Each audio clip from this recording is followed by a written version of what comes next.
Professor Ashwini, how do you respond to that argument that that this kind of turnout, the highest cis independence, usually points to change?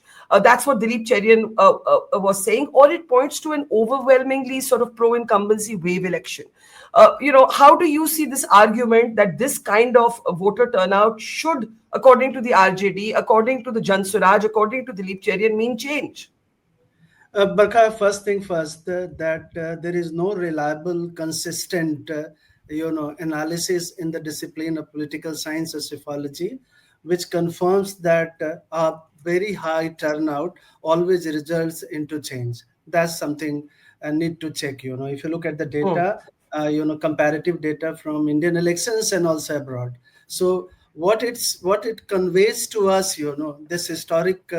What people are calling bumper for political scientists, which was not unusual. We have been documenting, looking at gender parity slowly emerging.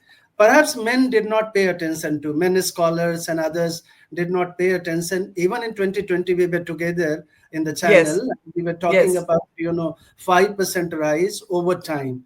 That people missed out. So what I would call that, perhaps, last 20 years of what I called, maternal welfare state that has come into play in Bihar, created through not, top-down party system, but through what Nitish Kumar has done through creating what we call, civic associational platform.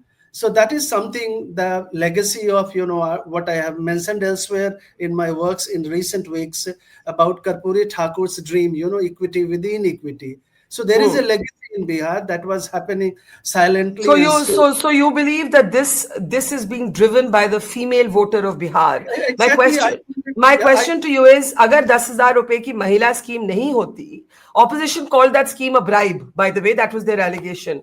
अगर वो Mm. scheme नहीं होती, would you still be seeing these numbers? But again, I would reject this idea that there is a vote chori or there is a, No, I didn't something say like, that. I didn't say that. bribing. We call it Uh, in our discipline vote bribing. Barka, just uh, look at, this. This is not a 10,000 effect, which will result into almost 10% of turnout. hmm, This what we call, maybe for me it is called butterfly effect. What has hmm. happened over time, the small little, maybe I'm just metaphorically and symbolically mentioning in elections that happens, one cycle yojana has created over time through the maternal agency